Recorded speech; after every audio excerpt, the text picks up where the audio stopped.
pengadaan tanah untuk kepentingan umum.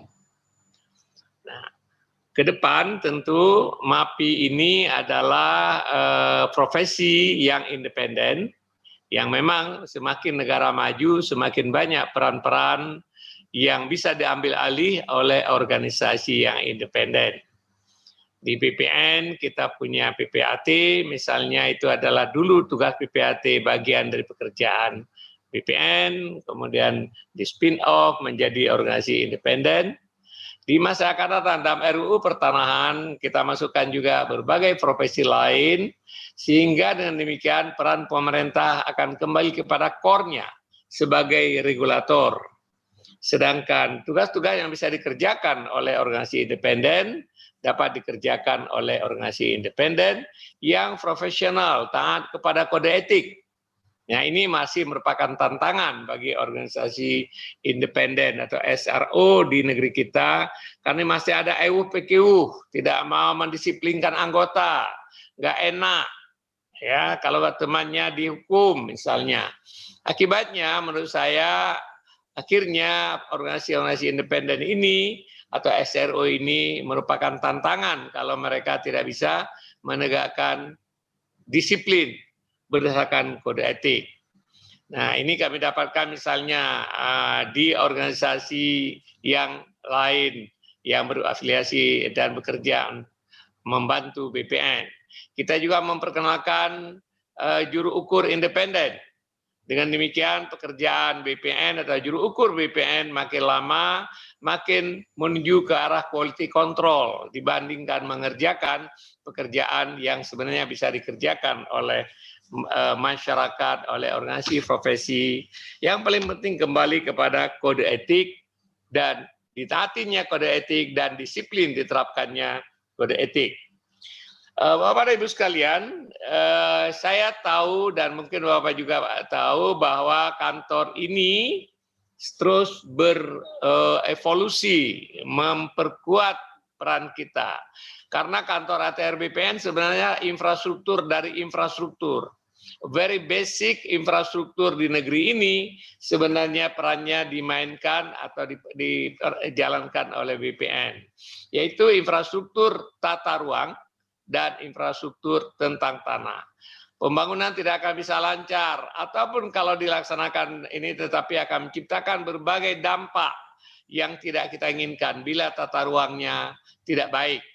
Dan ini oleh karena itu kami terus memperjuangkan bagaimana perbaikan tata ruang, dan kita sedang merencanakan dalam waktu dekat ini akan kita perkenalkan Komisi Tata Ruang.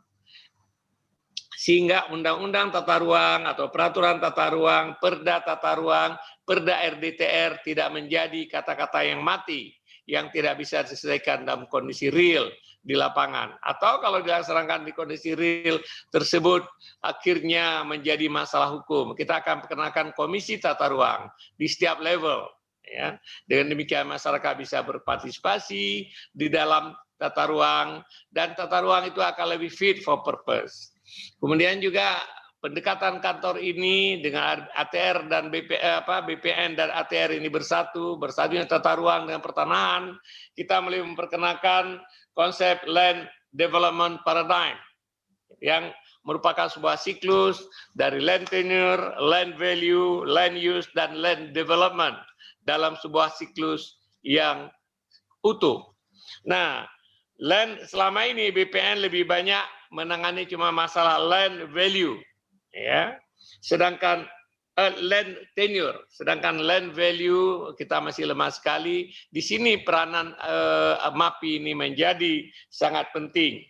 Land value ini saya berpikir dan harusnya tanah tidak boleh menjadi sumber spekulasi karena akan mendistorsi investasi. Investasi di tanah sebagai spekulasi tidak akan menciptakan pertumbuhan yang lebih cepat karena uang yang dia taruh di tanah menguntungkan individu tertentu tetapi merugikan secara publik. Oleh sebab itu land value, peran nanti appraisal, penentuan harga tanah yang reasonable, tidak naik misalnya inflasi tanah sampai dengan 10%, tapi nanti kita akan kontrol misalnya kenaikan inflasi tanah itu sesuai dengan inflasi umum.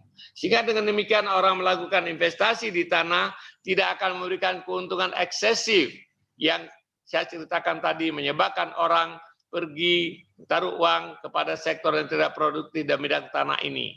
Oleh sebab itu, nah, land value dan peran MAPI ini menjadi sangat penting. Walaupun sekarang seperti saya sebutkan, MAPI sangat membantu dalam pembebasan tanah untuk kepentingan umum. Walaupun itu kalau boleh saya kritik, masih bisa kita pertanyakan. Kenapa mudahnya membebaskan tanah? Karena ternyata dari evaluasi kami, harga tanah yang untuk dibebaskan untuk jalan tol untuk ini beberapa kali, ya kan, 2, 3 sampai 4 kali dibandingkan dengan harga pasar setempat. Jadi dengan demikian tanah untuk kepentingan umum benar-benar ganti untung. Dan dengan ganti untung ini MAPI atau penilai jadi mudah kerjanya. Karena nilai aja tinggi-tinggi, tetapi itu tidak fair dalam hal untuk pembangunan infrastruktur.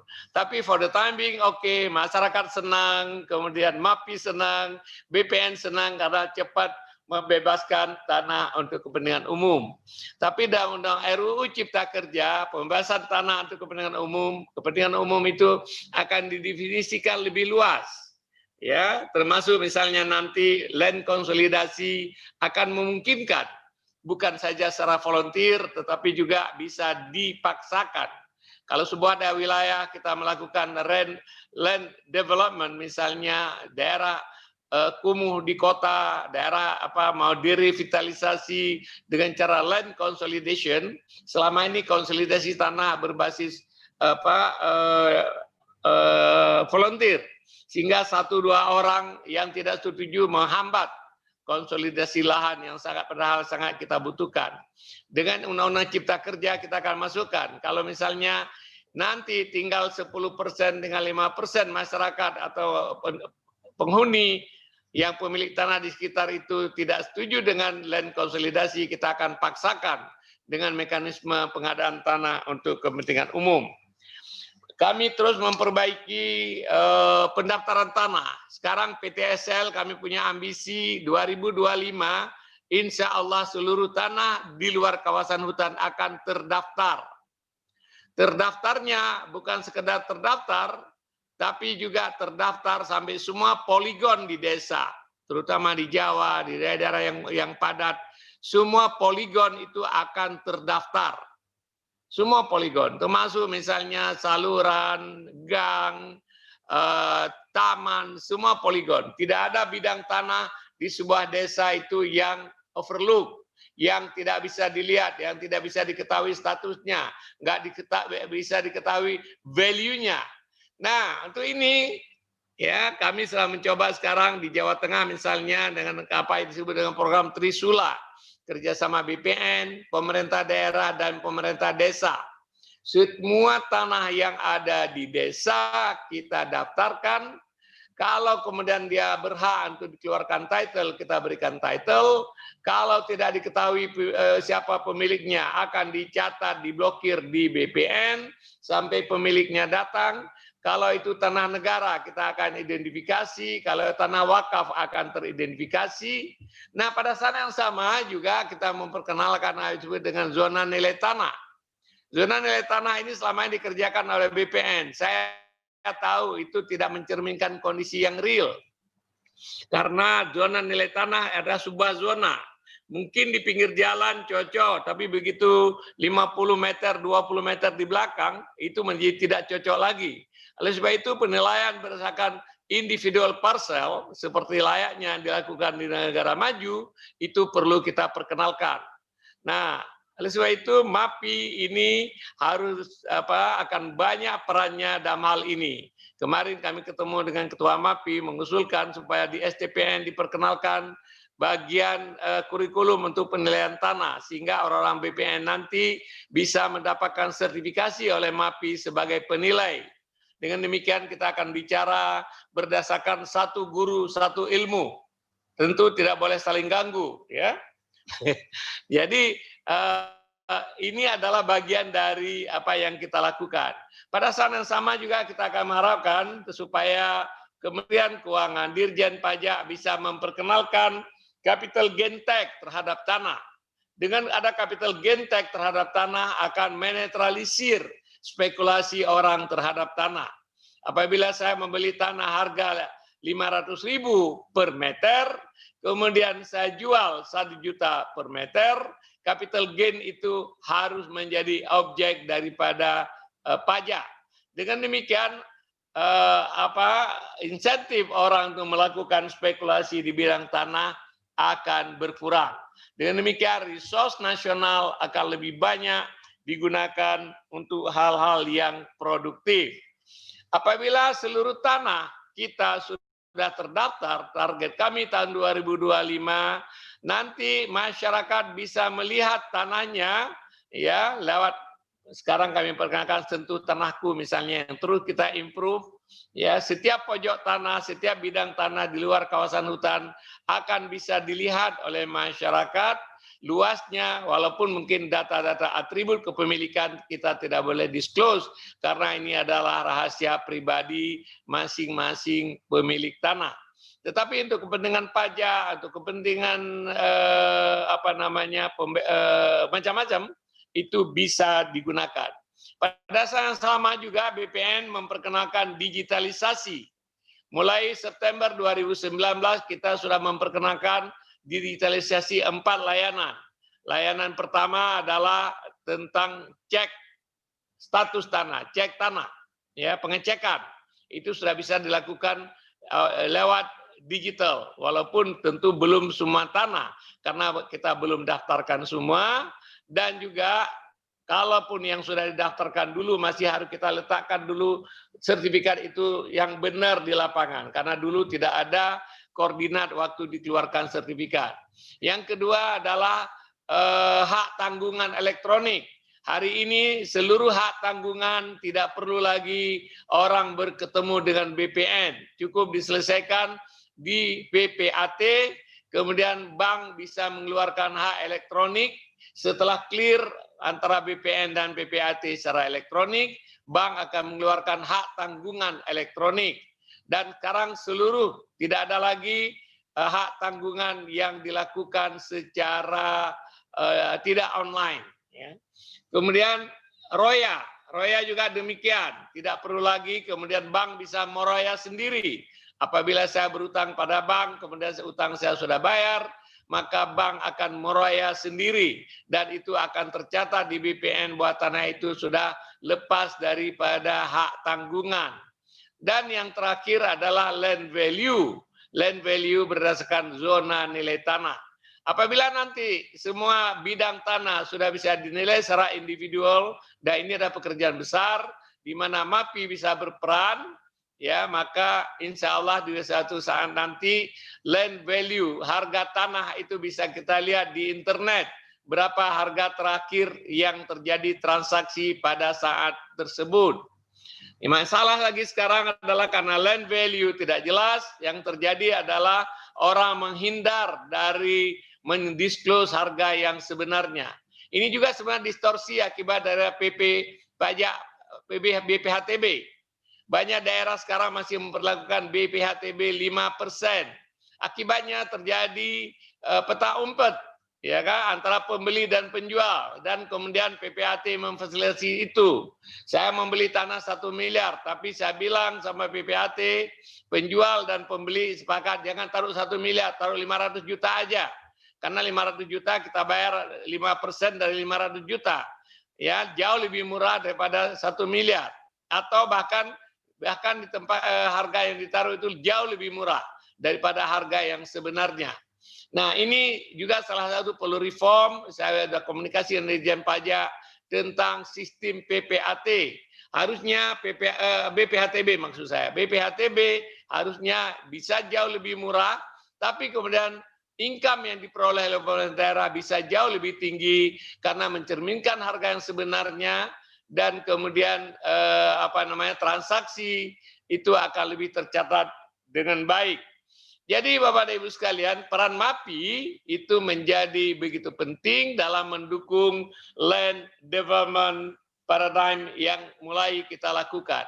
Untuk diketahui, organisasi BPN, ATR BPN mulai dengan Kepres terakhir sudah mengikuti pola land development paradigm, yaitu land tenure, land value, land use, dan land development. Syukur karena ATR dan Tata Ruang dan BPN bersatu sehingga seluruh siklus ini bisa dilaksanakan dalam satu regulasi yang kompak yang berada di Kementerian ATR.